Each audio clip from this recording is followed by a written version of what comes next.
Good morning, नमस्कार बच्चों, कैसे हो आप सभी। स्वागत है आपका आज की कक्षा में। शुरुआत कर रहे हैं हम। AWES की 2 क्लास हो चुकी हैं। मैं Manoj Kumar, faculty for PGT economics and history. ये क्लास है हमारी बच्चों इतिहास की अब तक हमारी एक घंटे की ऑन एवरेज 2 क्लास हो चुकी हैं। उन 2 क्लासेज में हमने आपको क्या समझाया है कि भाई एक तो सिलेबस क्या है, पैटर्न क्या है एग्जाम का, और किस टाइप के क्वेश्चन आपसे पूछे जा सकते हैं, मार्किंग क्या होगी, नेगेटिव होगी या नहीं होगी, सेक्शन कितने हैं, सेक्शन के सब सेक्शन कितने हैं, कहाँ से कैसे क्वेश्चन आएंगे, उस क्वेश्चनों में ग्रेजुएशन लेवल का क्या है, पोस्ट ग्रेजुएशन लेवल का क्या है, NCERT 8 9 10 11 12 का किस लेवल पे आएगा, बेसिक सेक्शन, बेसिक से मॉडरेट, मॉडरेट से फिर हायर, हायर से फिर आपका स्किल फॉर्मेशन वाला। तो वो चीज़ें बताई। फिर हमने एक क्लास में आपको क्या बताया कि इतिहास है क्या, इतिहास की पढ़ने की जरूरत क्यों, इतिहास का क्या फायदा पढ़ने का, इतिहास का अर्थ क्या है, उसका नेचर क्या है, वर्गीकरण क्या, क्लासिफिकेशन क्या है, इतिहास का समय के आधार पर क्या क्लासिफिकेशन है, और अवधारणा के आधार पर इतिहास का क्या क्लासिफिकेशन है। साथ ही हमने उसमें थोड़ा सा आपको हिंट दिया कि पूरा पाषाण काल, मध्य पाषाण काल, नव पाषाण काल में जो अवशेष मिले हैं उनके आधार पर हमें जो जानकारी मिलती है वो कौन सा इतिहास है। अगर सामग्री लिखित हो और पढ़ने में आ जाए तो कौन सा इतिहास है। अगर सामग्री लिखित है लेकिन पढ़ने में ना आए तो कौन सा इतिहास है। लेकिन अगर सामग्री लिखित है ही नहीं, पढ़ना तो छोड़ो, है ही नहीं, सिर्फ हड्डियों से पता चले, सिर्फ अवशेषों से पता चले, गुफा चित्रों से पता चले, कोई लिखित सामग्री न मिले, जैसे पाषाण काल, वो आपका कौन सा इतिहास है, प्राग इतिहास। ये थोड़ा सा हमने आपको अब तक की क्लास में बताया है। अब पॉइंट है कि आगे की जो विधिवत क्लासेज हैं आपकी, और उन विधिवत क्लासों में अभी तक आपका जो 2 पॉइंट बने हैं, इंट्रोडक्शन, आज हम शुरू करेंगे इतिहास को जानते कैसे है ना, इतिहास के स्रोत क्या है। और बच्चे बोलते हैं कि सर स्माइल करो, है, अरे भाई तुम लगातार जब पढ़ोगे और जब तुम्हारा रिजल्ट आएगा तो अध्यापक को पता सबसे ज्यादा खुशी कब होती है, आप जब पास होगे ना, कि भाई हम पास हो गए, और उनको सबसे ज्यादा खुशी जो है वो किससे होती है, आपकी माता। ध्यान रखना, जब आप पास होगे ना तो सबसे ज्यादा खुशी आपकी माता को होगी, उसके बाद आपके पिता को। हमारा तो भाई तीसरा नंबर आता है, आचार्य का नंबर कब आता है, 3rd नंबर आता है बच्चों। और उस 3rd नंबर में हमको कभी कभी दुनियादारी के हिसाब से पहला नंबर भी दे देते हैं कि गुरु गोविंद दो खड़े, लेकिन नहीं, सबसे पहला स्थान किसका है बच्चों, माँ का, फिर पिता का, फिर आचार्य का, फिर पति के लिए पत्नी, पत्नी के लिए पति, फिर अतिथि।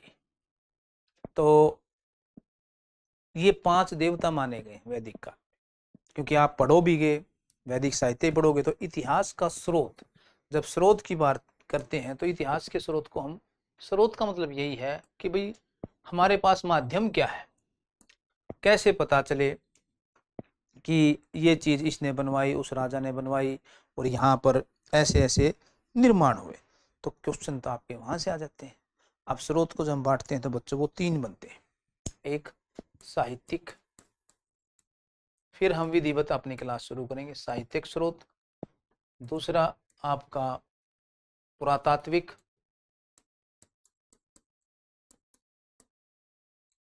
ठीक, और तीसरा आपका विदेशी लेखक। ये 3 जो है वो स्रोत माने जाते हैं किसी भी इतिहास को जानने से संबंधित। तो ऐसे में तो फिर जानकारी आपकी क्या होनी चाहिए, पूरी होनी चाहिए ना। देखो, साहित्यक को भी हम आगे 2 भागों में बांट देते हैं। थोड़ा सा हम हल्का सा विश्लेषण करेंगे। एक हो जाता है धार्मिक और एक हो जाता है लौकिक। धार्मिक साहित्य यानी कि जो धर्म संबंधी रचनाएं हैं, और लौकिक साहित्य यानी कि इस समाज के हिसाब से। धार्मिक में भी हम आगे दो भागों में बांट देंगे बच्चों, एक ब्राह्मण और एक गैर ब्राह्मण। अब जो ब्राह्मण है इसमें आ जाएगा आपका, फिर दो आ जाएगा क्या, वैदिक और उत्तर वैदिक या अवैदिक, यानी कि जो वैदिक से संबंधित नहीं है। ऐसे ही गैर ब्राह्मण में भी बेसिकली आपके दो आ जाएंगे, जैन और बौद्ध। ठीक, वैदिक की बात करेंगे तो इसमें आपके आ जाएंगे बच्चों वेद, उपनिषद, अरण्यक और ब्राह्मण, ये सारे ग्रंथ हैं। अवैदिक यानी कि जो वैदिक काल में नहीं लिखे, अवैदिक का मतलब ये ना सोच लेना कि जो वेदों के विरुद्ध हो, नो, अवैदिक यानी कि जो वैदिक काल में नहीं लिखे गए या उत्तर वैदिक काल में आए, उसमें आ जाएंगे आपके दर्शन। ठीक, जो 6 दर्शन है वो इस हिसाब से आ जाएंगे, जैसे आपका पतंजलि का आपका योग है, ऋषि गौतम का न्याय है, इस टाइप के आपके 6 दर्शन हैं। ऐसे ही 6 आपके अंग हैं जो वेदों की व्याख्या करने के लिए है, ठीक, जिनको वेदांग कहा गया। तो वेदांग और दर्शन ये अवैदिक हैं, यानी कि वेदों के बाद लिखे गए हैं। ऐसे ही जैनियों के, बौद्धियों के, लौकिक में भी आपके अलग अलग पार्ट हैं। एक साहित्यिक रचनाएं या राजा के काल में जो जीवनियां लिखी गई कि किसकी जीवनी कैसे लिखी गई है, इस टाइप से आपके रचनाएं आ जाती हैं बच्चों साहित्यिक ग्रंथों में और लौकिक हिसाब से।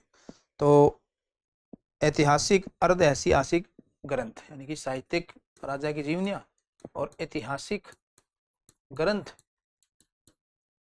ठीक, और अर्ध ऐतिहासिक यानी कि आधा इतिहास और आधा कुछ हो, इस हिसाब से। तो ये लौकिक, ये धार्मिक। पुरातात्विक में बच्चों जो हम खुदाई करते हैं, खुदाई से कुछ अवशेष मिलते हैं, तो इसमें क्या होंगे, जो अवशेष मिले, जैसे हड्डियां मिल गई शरीर की रचना के आधार पर। एक क्वेश्चन भी पूछा हुआ है कि महिला का जो स्ट्रक्चर होता है, बॉडी स्ट्रक्चर, वो अलग होता है, पुरुष का जो बॉडी स्ट्रक्चर है बच्चों वो अलग होता है। ऐसे में उनके क्वेश्चन भी बने हुए। तो अवशेष हुए, अभिलेख, सिक्के, मूर्तियां, जो मिट्टी की हो चाहे कच्ची मिट्टी की हो, ये जो सारी चीजें मिलती हैं, इनसे पता चलता है। हड़प्पा का कैसे पता चलता है, अवशेषों से। पूरा पाषाण का, मध्य पाषाण कैसे पता चलता है, अवशेषों से। तो ज्यादा जानकारी यहीं से आती है। और जब विदेशी लेखक आते हैं तो इसमें आएंगे, जैसे आपके जो विदेशी लेखों में आएंगे यूनानी, ठीक, दूसरा चीनी, ठीक, तीसरा रोम और चौथा इटली, ये सॉरी आपका रोम तो यानी कि इटली में आ ही गया, इसके अलावा अरब। तो मोस्टली ये 4 प्रकार के जो लेखक हैं, या 5वें में आ जाता है विजयनगर साम्राज्य के समय। तो विजयनगर में जो लेखक आए वो हम विजयनगर में ही करेंगे। ये स्रोत हैं जो बेसिकली जानकारी आपको देते हैं, क्योंकि इतिहास को जब हम पढ़ाते हैं बच्चों, तो जो स्रोत है इनकी ऑथेंटिसिटी यानी कि प्रमाणिकता क्या है, बिना इनके आप कैसे मान लोगे कि ये सही रचनाएं हैं। तो लौकिक साहित्य में जो आपकी रचनाएं हैं ना, वो सबसे ज़्यादा पूछी जाती हैं, क्योंकि ब्राह्मण और गैर ब्राह्मण यानी कि वेद उपनिषद तो हम करेंगे टॉपिक के हिसाब से, क्लियर। जैसे वेद क्या है, उपनिषद क्या है, वहाँ पर करेंगे। जैनियों के ग्रंथ कौन से हैं, बौद्धों के ग्रंथ कौन से हैं, वो करेंगे, उधर कर लेंगे वो। यहाँ पर हम थोड़ा सा कुछ पुस्तकें बताएंगे आपको कि लौकिक जो साहित्य है, खासकर जो आपका धर्म के अलावा जो रचनाएं हैं, जिसमें जीवनियां हैं, ऐतिहासिक हैं, अर्ध ऐतिहासिक और विदेशी लेखक, इनके क्वेश्चन सबसे ज़्यादा पूछे गए हैं। तो थोड़ा सा हम यहाँ पर टॉपिक शुरू करेंगे। हम मोस्टली हम कौन सा करेंगे, लौकिक साहित्य। तो हम जीवनियां, अर्ध जीवनियां इस हिसाब से भी बांट सकते हैं, ऐतिहासिक, अर्ध ऐतिहासिक ग्रंथ इस हिसाब से बांट सकते हैं। तो ऐतिहासिक रचनाओं में जब हम बात करते हैं, अब ये सिर्फ स्रोत का क्वेश्चन पॉइंट नहीं रहा बच्चों, जब ये हम टॉपिक करा रहे हैं ना आपको, तो ये पूरे एक हिसाब से प्राचीन भारत, मध्यकालीन भारत या आधुनिक भारत में जितनी भी रचनाएं हैं ना, मोस्टली जहां से क्वेश्चन पूछे जाते हैं, वो हम यहीं पर करने की कोशिश करेंगे। तो ऐतिहासिक रचनाओं में सबसे पहले आता अर्थशास्त्र का उल्लेख बच्चों। अर्थशास्त्र पहली रचना है जो किसकी लिखी हुई है, चाणक्य की। हम सिर्फ हल्का फुल्का बताएंगे, अर्थशास्त्र से जानकारी क्या मिलती है वो जब मौर्य वंश आएगा तब बताएंगे। क्लियर। चाणक्य ने इसको 15 भागों में बांटा और ये अर्थशास्त्र मौर्य युग की जानकारी देती। ठीक है, मौर्य युग का शासन प्रशासन, खासकर शासन प्रशासन क्या था, और चाणक्य ने ही क्या दिया था बच्चों, सप्तांग सिद्धांत दिया था। ये सप्तांग सिद्धांत क्या है, ये जब मौर्य काल आएगा तब हम इसका पूरा विश्लेषण करेंगे। तो ऐतिहासिक रचनाओं में जो चाणक्य की ग्रंथ है, ये चाणक्य का दूसरा नाम क्या है भाई, विष्णुगुप्त। प्रधानमंत्री लगा दो, तीसरा नाम क्या है, कौटिल्य। और ये चाणक्य के पुत्र बिंदुसार के समय भी था, अशोक के समय नहीं था। तो चाणक्य की जो पुस्तक है अर्थशास्त्र, ये बहुत बड़ी जानकारी देती है। नाम है पुस्तक अर्थशास्त्र, लेकिन इसका विषय पूछा जाए तो विषय है राजनीति। ठीक है, और इसी में बच्चों 18 मंत्रालयों का उल्लेख है। जैसे आज आप मंत्री परिषद पढ़ते हो ना, मंत्रालयों जिनको कहा गया है तीर्थ, ठीक, ऐसे ही इसमें मंत्री परिषद का वर्णन है। मंत्री परिषद को कहा गया है परिषा, और ये मंत्री परिषद परिषा मूल नाम कहां से आया है, वेदों से। वेदों में मंत्रणा करने वाले व्यक्तियों के समूह को परिषा कहा गया। तो ये परिषा शब्द चाणक्य ने वेदों से लिया है, जिसके लिए वो मंत्री परिषद का उल्लेख करता है। ये क्या काम करते हैं, कैसे काम करते हैं, ये कराएंगे अगली, मतलब कि जब आपका मौर्य काल का आ जाएगा। तो शासन व्यवस्था पर प्रकाश डालते। अन्य में है राजतरंगिणी।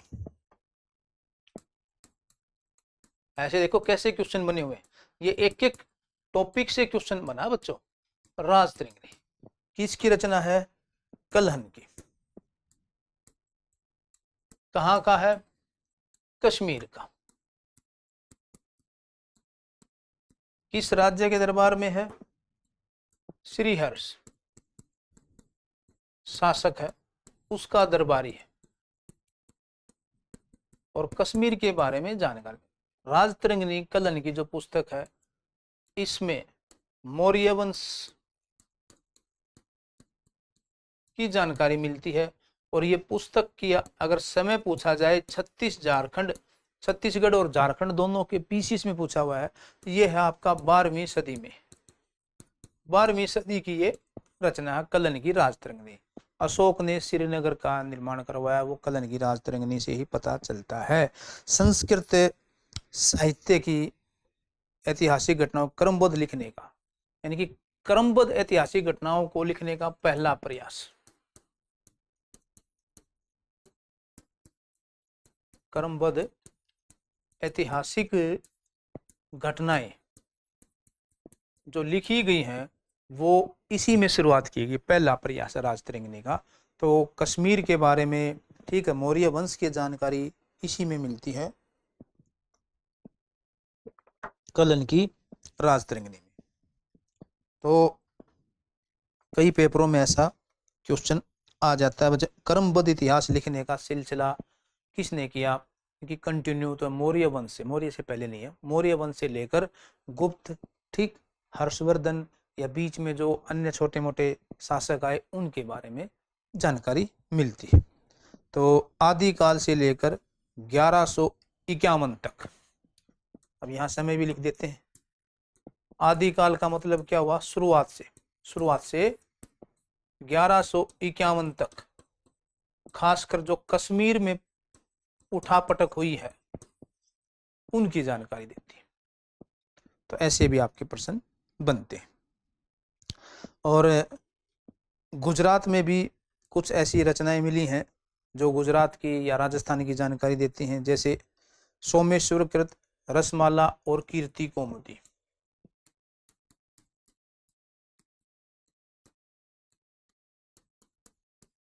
सोमेश्वर ये चालुक्य वंश के शासकों के मध्य था। रसमाला और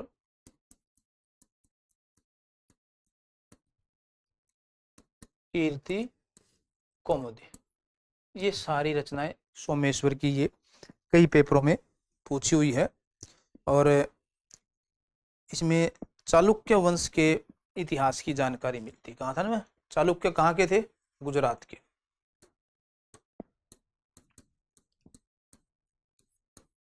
जो भीम प्रथम है, भीम द्वितीय है, जहाँ आपका मोहम्मद गौरी, महमूद गजनवी, ये सारे आक्रमण होते हैं वो सब इसी में आएंगे, चालुक्य वंश के बारे में। ऐसे ही उसकी पुस्तक है मेरुतंकी।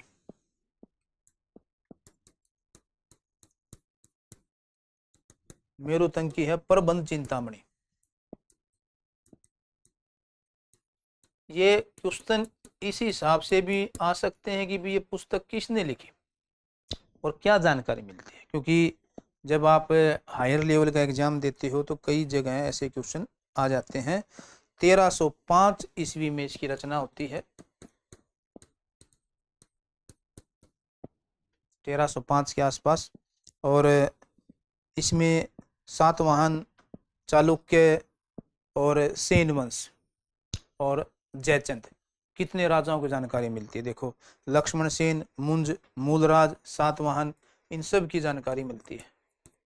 सेन वंश का शासक लक्ष्मण सेन, परमार वंश का शासक मुंज, और जयचंद जो संयोगिता का बाप था वो, सातवाहन जो दक्षिण भारत में आपके राज्य हुए हैं आंध्र प्रदेश में, तो लक्ष्मण सेन, मुंज, सातवाहन, ठीक है, विक्रमांक, इन सब की जानकारी इसमें मिलती है। तो मूलराज की भी जानकारी मिलती है। मूलराज किसका, यही चालुक्य, मूलराज प्रथम, मूलराज द्वितीय, भीम प्रथम, भीम द्वितीय, ये चालुक्य वंश के शासक। तो मेरुतंक की जो प्रबंध चिंतामणि है वो सारी इसमें जानकारी देती है। राजशेखर की प्रबंध कोश,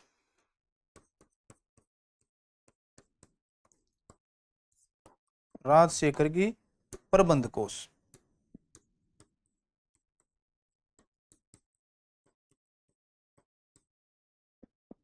तो राजशेखर भी महिपाल जो शासक है, महेंद्रपाल शासक है जो चालुक्य, उनके पल्लव शासकों के बारे में सॉरी जानकारी देती है।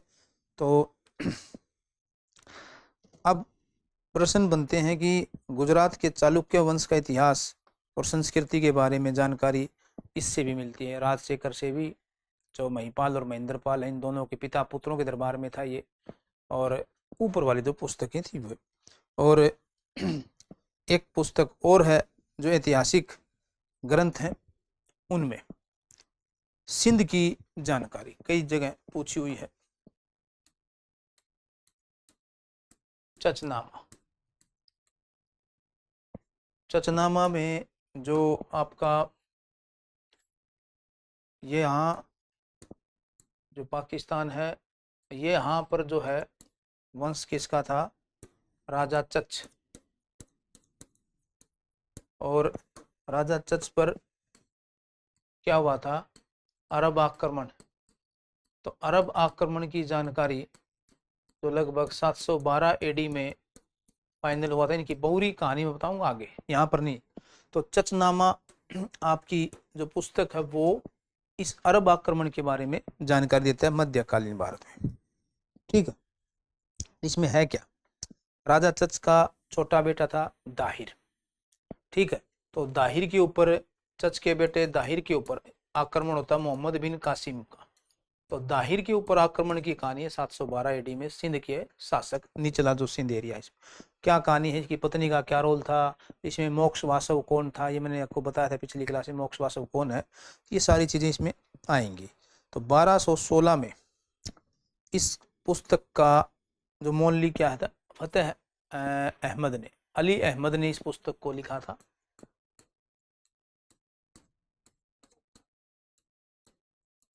अली अहमद ने इसको तुर्की भाषा में, अली अहमद ने इसको तुर्की भाषा में लिखा था, सॉरी अरबी भाषा में। मूलतः ये अरबी भाषा में है कि जो अली अहमद है इसको अरबी भाषा में लिखा, लेकिन 1216 में इसका अनुवाद अली कूफी द्वारा किया गया। इसका अनुवाद अली कूफी ने किया 1216 में, अरबी से कौन सी, फारसी भाषा में। तो चचनामा सिंध के ऊपर आक्रमण की जानकारी देती है। अब यहां क्वेश्चन आता है कि एक फतेहनामा भी बोलते हैं इस पुस्तक को, और तहकीक अलस ए हिंद भी बोलते हैं। ये ध्यान रखना, तहकीक उल हिंद नहीं है। चचनामा क्योंकि इस पे विजय की जानकारी देती है अरबों के, तो इसको फतेहनामा, और तहकीक अल ए हिंद और तहकीक अलस ए हिंद कहते हैं। कंफ्यूज मत होना, यहीं से क्लियर करा रहा हूं मैं। तहकीक उल हिंद, किताब उल हिंद अलबेरूनी की है, समझ गए, यहीं पर लिख देता हूं मैं क्योंकि अरब लेखक हैं। तो अगर आ जाए किताब उल हिंद, ये अलग है। तहकीक उल हिंद, तहकीक का मतलब होता है जानकारी,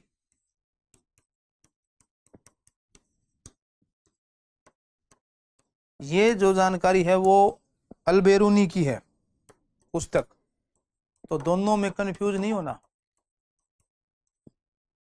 अलबेरूनी किसके समय आया था ये भी बताएंगे। अरब यात्रियों की हम बात नहीं करें, हम सिर्फ ये बता रहे हैं कि जो ऐतिहासिक जीवनियां हो कैसे जानकारी देती हैं। ठीक, अब है अर्ध ऐतिहासिक रचनाएं।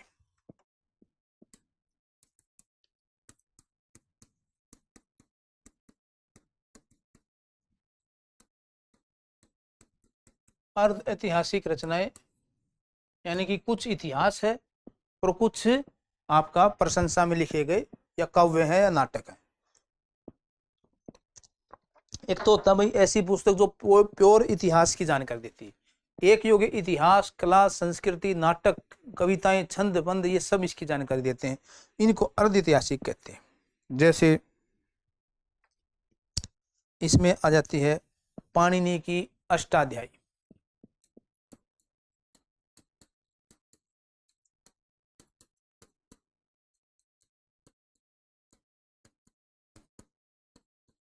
पाणिनि की जो अष्टाध्यायी है वो किससे संबंधित है, एक व्याकरण ग्रंथ माना जाता है संस्कृत भाषा का, जो 300 से 400 ईस्वी के आसपास है, जब तक्षशिला विश्वविद्यालय का ये प्रमुख आचार्य थे।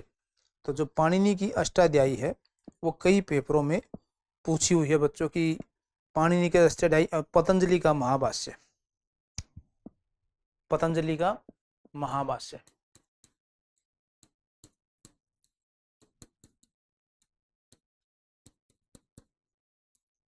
ये भी संस्कृत भाषा में है। तो ये जो है 300 से 400 ईसा पूर्व के आसपास है और ये गुप्त काल के समय का है पतंजलि का रचनाकार। तो तत्कालीन सामाजिक आर्थिक दशाओं की जानकारी पाणिनि की अष्टाध्यायी। पाणिनि था कब, अब यहाँ 300 से 400 ईस्वी है, सॉरी ईसा पूर्व नहीं, 300 से 400 ईस्वी में दोनों है, पतंजलि भी और पाणिनि भी। अब यहाँ रचना बनती है कि विशाखा दत्त की मुद्रा राक्षस,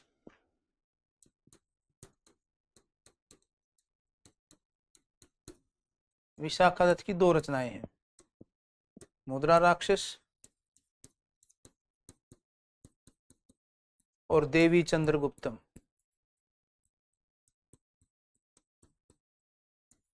ये दोनों रचनाएं, मुद्रा राक्षस तो मौर्य काल की जानकारी देता है और देवी चंद्रगुप्तम गुप्त वंश की या गुप्त काल की। ऐसे आपके क्वेश्चन आ जाते हैं। तो पाणिनि और कात्यायन के व्याकरण ग्रंथों से मौर्यों के पहले के इतिहास और मौर्य युगीन संस्कृति। तो जो आपकी पाणिनि के अष्टाध्यायी, ठीक, पतंजलि का महाभाष्य, विशाखा दत्त का मुद्रा राक्षस और कालिदास का मालवी का अग्निमित्र।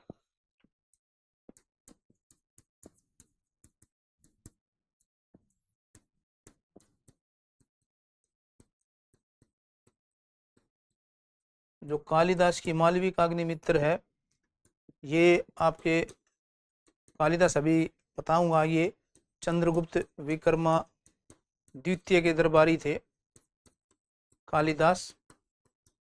लेकिन ये जो रचना है ना, मालवी का अग्निमित्र, ये शुंग वंश के शासक, शुंग वंश के शासक अग्निमित्र व मालविका की प्रेम कहानी। तो इसलिए इसमें क्या हुआ, प्रेम कथा भी आ गई और शुद्ध इतिहास भी आ गया। तो ये आपका शुंग वंश है क्या, 185 BC टू 70 BC, ठीक है। और ये सारी रचनाकार हैं आपकी क्या है, गुप्त काल की, यानी कि गुप्त काल के समय लिखी गई हैं, जो 250 से लेकर 570 AD के बीच में है, ठीक है। और ये जानकारी किसकी देती हैं सारी पुस्तकें, ये जानकारी देती हैं मौर्य काल तो गुप्त काल, ये जानकारी देती हैं। रचना है गुप्त काल के समय, जानकारी देते हैं मौर्य काल से लेकर गुप्त काल के बीच की। तो ऐसे आपके क्वेश्चन आ जाते हैं बच्चों। अब ऐसे ही एक गार्गी संहिता है,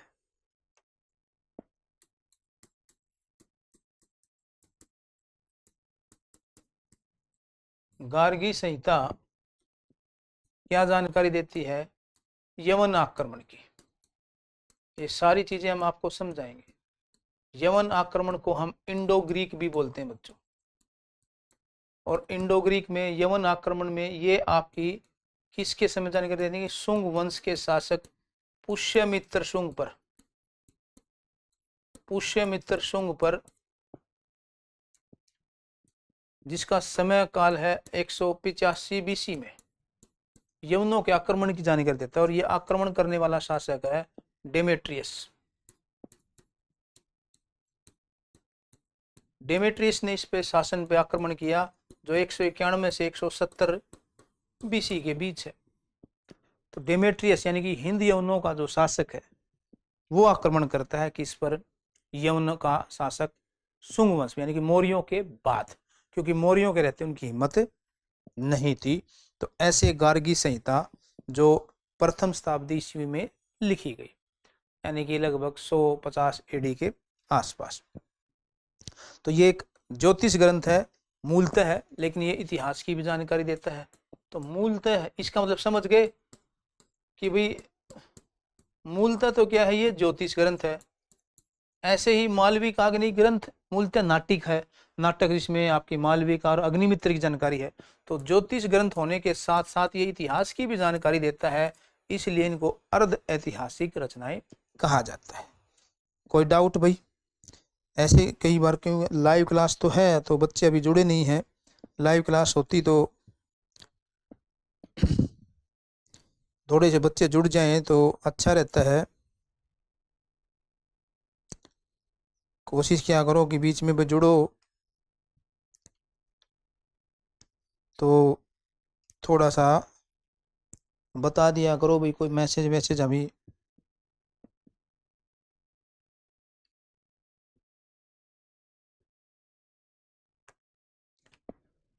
अब ये रचनाएं हैं जिससे हमें पता चलता है यवनों के आक्रमण किसने किया। और पतंजलि के पुष्यमित्र शुंग के पुरोहित थे, जो ये पतंजलि बताया मैंने। पतंजलि ये पुष्यमित्र के पुरोहित थे। तो पुष्यमित्र मैं आपको बता ही चुका हूँ 185 BC में। पाणिनि थोड़े से उससे पुराने हैं, ठीक है। तो शुंगों के इतिहास की जानकारी, मुद्रा राक्षस से चंद्रगुप्त मौर्य वंश की जानकारी, देवी चंद्रगुप्तम से आपकी गुप्त वंश की जानकारी। तो ऐसे ऐसे अलग क्वेश्चन बनते हैं। अब थोड़ा सा जो और कुछ रचनाएं हैं वो भी हम देख लेते हैं। जीवनियां, जीवनियां जो हैं वो एक राजा के या वहाँ कोई प्रसिद्ध कैरेक्टर के पूरे जीवन का वृत्तांत जो लिखती हैं वो ऐतिहासिक जीवनियां कहलाती हैं।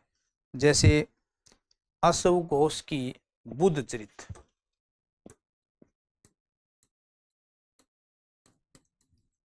अशोक घोष की रचना है बच्चों बुद्ध चरित, यानी कि महात्मा बुद्ध की जीवन से समय। लेकिन अशोक घोष है किसके समय भाई?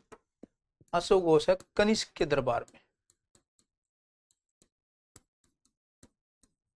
और कनिष्क का समय माना जाता है 78 AD के आसपास। तो अशोक घोष की शोरदानंद, सारीपुत्र प्रकरण, ये भी बुद्ध घोष या इनकी अन्य रचनाएं भी हैं दो। सारीपुत्र प्रकरण और शोरदानंद, ये भी इसी की पुस्तक है। ये आगे आएंगे बताएंगे इनमें क्या है। तो अशोक घोष की आ गई। जैसे ऐसे ही आपकी बाणभट्ट, बाणभट्ट की हर्षचरित है। हर्षचरित जो हर्षवर्धन की जानकारी देता है, वर्धन वंश। और हर्षवर्धन का कार्यकाल है 606 से बच्चों 647 AD, यानी कि जो वर्धन वंश है बाणभट्ट। हालांकि बाणभट्ट प्रसिद्ध रचनाकार था, दरबारी कवि था हर्षचरित का। हर्षरचित हर्षवर्धन ने स्वयं भी पुस्तकें लिखी थी। कौन सी पुस्तकें लिखी थी इसकी भी क्वेश्चन आ जाता है। नागानंद, रत्नावली और प्रियदर्शिका, ये हर्षवर्धन की रचना। यानी कि देखो इतने बड़े राजा हैं, इतना समय इनके पास होता था कि ये इतनी बड़ी बड़ी पुस्तकें लिख देते थे। और हम, टाइम नहीं है ना जी, टाइम नहीं है, 2 मिनट का भी टाइम नहीं है, जहर खाने का भी टाइम नहीं है। टाइम तो टाइम होता, जहर खाने, जहर तो खाओ, ला देंगे हम। आप एक्सक्यूज देते हो। ये इतने बड़े राज महाराजा, शासन प्रशासन, कितनी टेंशन, कितनी जिम्मेदारियां, फिर भी लिखते थे ना सर। कोई दरबारी लिखता होगा? नहीं। राजा भोज, सम्रांगण, सूत्रधार, सरस्वती, कंठाभरण, वही पुस्तकें हैं। राजा भोज का तो गजब का ही वो था, जो सबसे ज्यादा विद्वान माना जाता है। ठीक, उनके किस्से भी हम बताएंगे जब आएंगे वहां पर। ऐसे ही नवशाह चरित,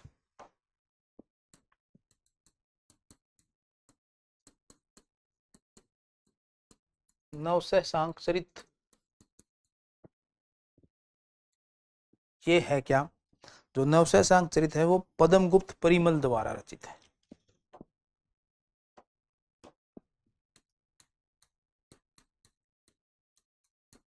पद्मगुप्त परिमल, नवशाह चरित पद्मगुप्त परिमल द्वारा रचित, जो परमार वंश सिंधु शासक नवशाह संघ के इतिहास के विषय में जानकारी। यानी कि ये परमार वंश के शासक थे। और परमार वंश कहाँ पर था? आपका MP में। तो परमार वंश के राजा सिंधुराज के समय का दरबारी कवि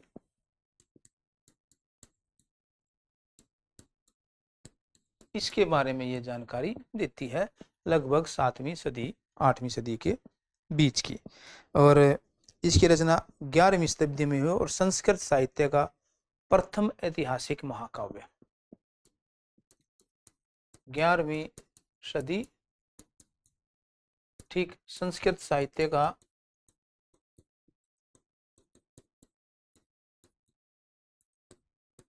प्रथम ऐतिहासिक काव्य।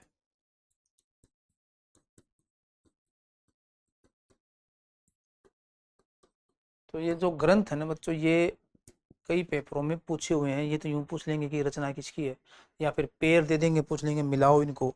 ऐसे ही आपका जो जयसिंह कृत है कुमार पाल चरित,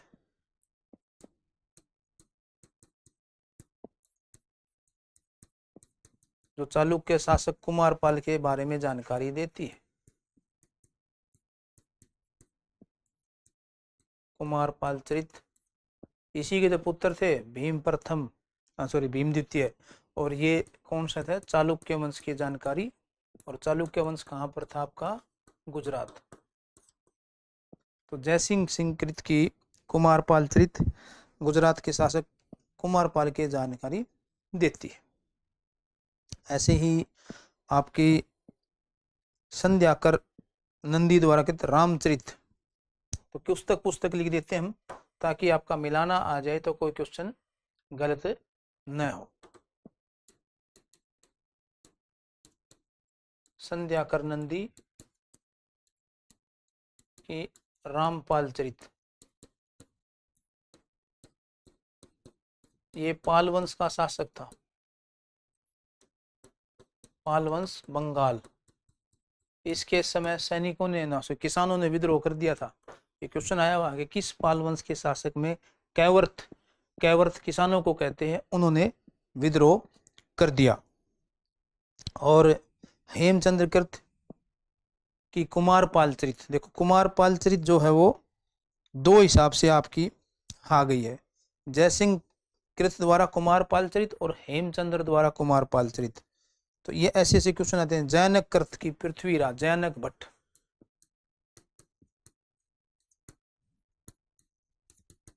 जैनक भट्ट की पृथ्वीराज विजय,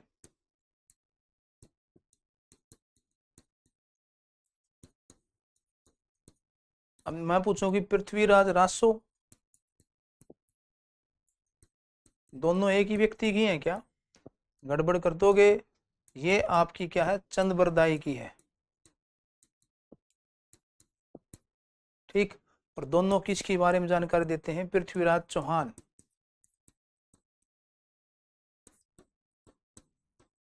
पृथ्वीराज चौहान की जानकारी देते हैं। तो जयचंद के साथ युद्ध हुआ, तराइन की लड़ाई हुई, ये सारी जानकारी यहाँ से मिलती है। और अगली जो कुमार पाल चरित में जयसिंह शासक चालुक्य वंश, जयसिंह सिद्धराज और कुमारपाल का जीवन चरित्र, कुमारपाल चरित में ऐसी जानकारी यहाँ अलग अलग पुस्तकों से मिलती है। एक आपका है विक्रमांक देव चरित,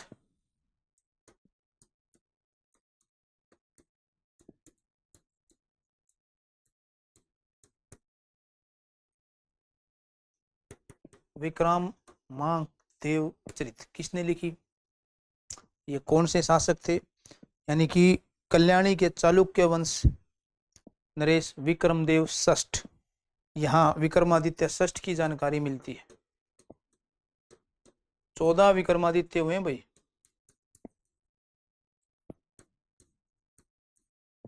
विक्रमादित्य षष्ठ की जानकारी कल्याणी के चालुक्य, एक गुजरात के चालुक्य हैं, एक कल्याणी के हैं, जो महाराष्ट्र के आसपास का एरिया, महाराष्ट्र के अंदर आता है। तो कल्याणी के चालुक्य वंशी शासक विक्रमादेव षष्ठ की जानकारी। तो कुछ ऐसी पुस्तकें, तो यहाँ मेन पॉइंट क्या है, एक है मत विलास प्रहसन,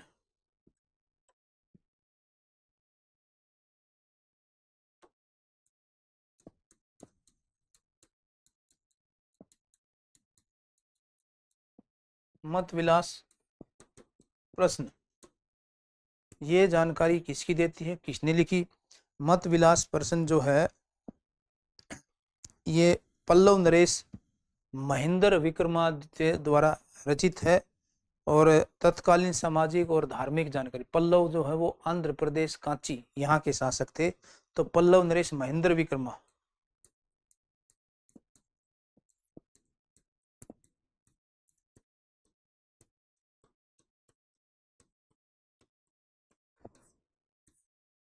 महेंद्र विक्रमा की जानकारी। तो पॉइंट ये है कि आपको सारी बुक डिटेल में तो नहीं, हल्का फुल्का यूं पता होना चाहिए कि किस पुस्तक में किस वंश की जानकारी और दूसरा किस पुस्तक का रचयिता कौन है, ये आपको थोड़ा सा पता होना चाहिए। अब हम बात करते हैं विदेशी यात्रियों का या विदेशी लेखकों का वर्णन।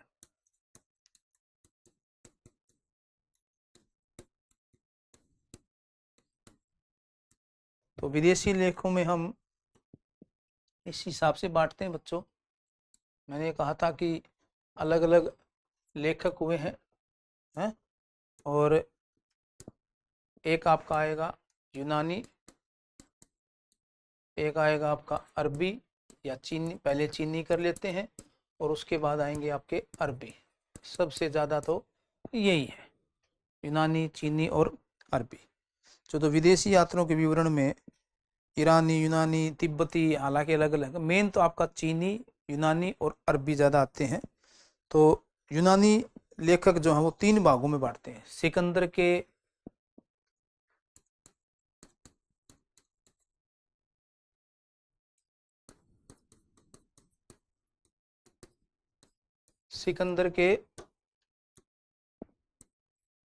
पूर्व, समकालीन और सिकंदर के बाद। और सिकंदर का समय भारत के अंदर 326 बीसी में भारत में वो आक्रमण करता है सिकंदर।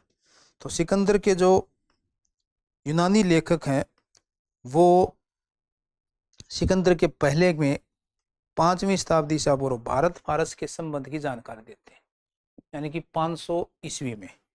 और इसमें विवरण जो आता है वो सिकंदर के साथ आने वाले लेखों में नियार्कस, एनोसिक्रेटस और एरिस्टोबुल।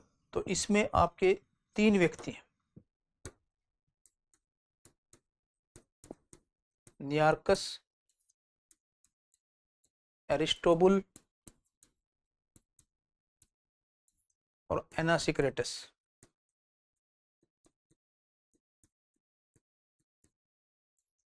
ये हैं समकालीन, यानी कि जो सिकंदर के साथ आए। ठीक। और सिकंदर से पहले में आता है हेरोडोटस और टीसीएस, यानी कि जो सिकंदर से पहले आए, हेरोडोटस, टीसीएस और हिकेटियस। हेरोडोटस को तो मैं बता ही चुका हूं आपको।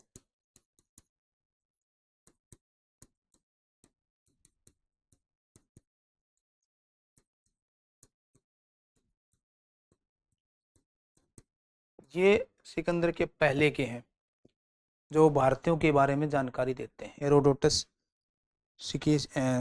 टीसीएस और केसीएस या मिलेटस। तो ये हेरोडोटस को आपको पता है इतिहास का जानकारी, इतिहास का जनक। और ये 500 बीसी में भारत और फारस के, भारत, फारस, यूनान की जानकारी देता है। भारत, फारस और यूनानी, इन तीनों के संबंधों की जानकारी देते हैं, यानी जो हमारा व्यापार होता था। क्लियर। दूसरा जो सिकंदर के बाद आए उसमें आ जाता है आपका मेगास्थनीज, डायोमेकस और डायनोसियस। मेगास्थनीज, डायोमेकस और डायनोसियस। ये किसके समय में आए, किसके दर में? ये सीरियाई नरेश एंटियोकस का राजदूत है, मेगास्थनीज सेल्यूकस का राजदूत है। ये डायनोसियस जो है वो आपका मिस्र के टालमी फिलाडेल्फस का राजदूत है, जो बिंदुसार के समय आता है। अलग अलग आते हैं, ये उस वक्त भी हम करा देंगे इनके बारे में। चीनी लेखकों में आपका फाहियान वेनसांग,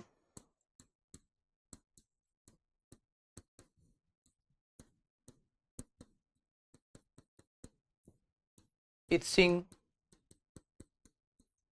ये सारे आपके चीनी लेखक माने जाते हैं जो अपने आने वाले समय में अलग अलग जानकारी देते हैं।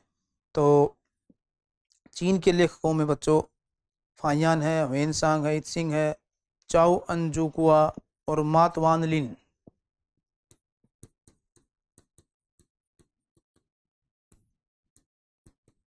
चाओ उन, पता नहीं ऐसे नाम है, याद करने में मुश्किल हो जाते हैं ना। चाओ जुकुआ,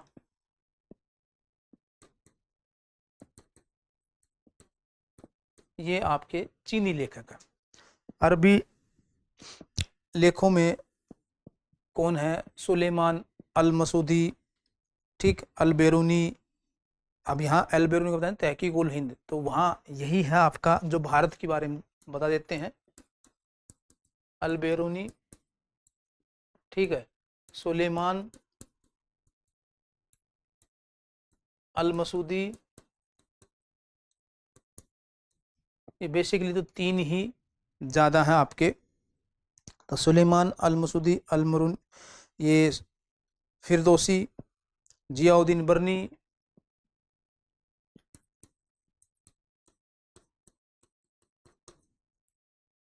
अली अहमद या अली कुफी जिसको मैंने अभी बताया था, बर्नी, ठीक। ये सारे इतिहासकार अपने अपनी पुस्तकों से क्या क्या जानकारी देते हैं, इनके बारे में हम जैसे जैसे टॉपिक आएगा सब बताते जाएंगे। ऐसे ही कुछ यूरोपियन भी हैं। यूरोपियन में आपका टालमी, ठीक है, प्लिनी, ये भी रोम का है, ये भी आपका रोम का है। तो टालमी ने क्या लिखी? भूगोल। प्लिनी ने क्या लिखी? नेचुरल हिस्टोरी का। ऐसी पुस्तकें आपकी आती रहती हैं। और ऐसे ही एक इटली का प्रसिद्ध यात्री Marco Polo, Venice, Marco Polo Venice, जो पांड्य राज्य की यात्रा करता, तो बाद में आते हैं ये दक्षिण भारत के, तो कई बार पूछा हुआ है। कुछ इब्न बतूता भी आया मोहम्मद बिन तुगलक के समय, मोरक्को का 1333 में। तो अफ्रीका के भी यात्री आए हैं। मोरक्को का जो इब्न बतूता था, बाद में वो वापस नहीं जाता, चीन चला जाता है मोहम्मद बिन तुगलक के बाद। तो इस हिसाब से ऐसे ऐसे कितने आपके इतिहास के स्रोत हैं जो भारतीय इतिहास के बारे में गूढ़ और एक आश्चर्यचकित जानकारी देते हैं। तो ह्वेनसांग का एक मित्र है हवेली, जिसने ह्वेनसांग की जीवनी लिखी, ये कई बार पूछा हुआ है। तो हवेली जो है, हवेली इस टाइप की रचना, ये ह्वेनसांग का मित्र है और इसी ने ह्वेनसांग की क्या लिखी है? जीवनी लिखी है। तो ये जो ह्वेनसांग है, ये ऐसे क्वेश्चन आ जाते हैं। हवेली जो कौन था, किसका मित्र था? जीवनी लिखता है, लाइफ ऑफ ह्वेनसांग। तो ऐसे भी क्वेश्चन जो 7वीं सदी के अंत में आता है, अलग अलग रचनाएं, अलग अलग समय, अलग अलग राजा, इस प्रकार के क्वेश्चन आते हैं बच्चों। तो मिलते हैं, आज इतना ही, मिलते हैं कल की नेक्स्ट क्लास में। तब तक के लिए नमस्कार। ये एक फ्रेमिंग हो गई, अब कल आपका जो टॉपिक है वो शुरू हो जाएगा। क्लियर? नमस्कार।